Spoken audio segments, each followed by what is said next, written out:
Герої, які залишаться в історії кримсько-татарського народу. Політв'язень Сервер Мустафаєв написав листа з СІЗО.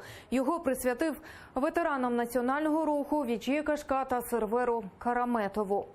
Самого Сервера Мустафаєва, координатора Кримської солідарності та громадського журналіста, затримали у травні 2018 року за звинуваченнями у тероризмі.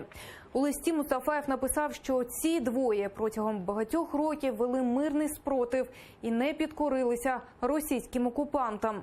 Вони своїм прикладом підтримували кримсько-татарський народ, а принципи, яким слідували Вічі Кашка та Сервер Караметов, це те, що кримські татари зможуть лишити у спадок наступним поколінням.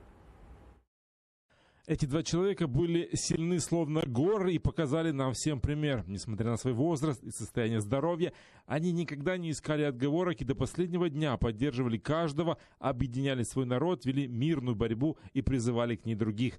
Каждый, кто знаком с их жизненным путем, наверняка знает, что они не заработали и не оставили в этом бренном мире ничего, кроме благих деяний, направленных на заботу о своем народе. Они герои, которые останутся в истории нашего народа.